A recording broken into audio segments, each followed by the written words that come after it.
nous est impossible de nous taire sur ce que nous avons vu et entendu. Lecture du livre des Actes des Apôtres.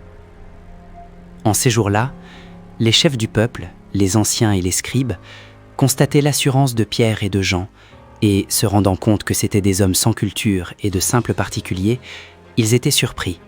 D'autre part, ils reconnaissaient en eux ceux qui étaient avec Jésus. Mais comme ils voyaient debout avec eux l'homme qui avait été guéri, ils ne trouvaient rien à redire. Après leur avoir ordonné de quitter la salle du Conseil suprême, ils se mirent à discuter entre eux. Ils disaient : « Qu'allons-nous faire de ces gens-là ? Il est notoire en effet qu'ils ont opéré un miracle. Cela fut manifeste pour tous les habitants de Jérusalem et nous ne pouvons pas le nier. Mais pour en limiter la diffusion dans le peuple, nous allons les menacer afin qu'ils ne parlent plus à personne en ce nom-là. » Ayant rappelé Pierre et Jean, ils leur interdirent formellement de parler ou d'enseigner au nom de Jésus. Ceux-ci leur répliquèrent : « Est-il juste devant Dieu de vous écouter plutôt que d'écouter Dieu ? À vous de juger.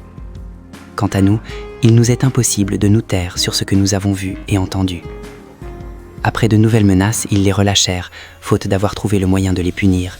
C'était à cause du peuple, car tout le monde rendait gloire à Dieu pour ce qui était arrivé. Parole du Seigneur. Pour la méditation complète, consultez le lien dans la description ou la vidéo suivante. Que Dieu vous bénisse.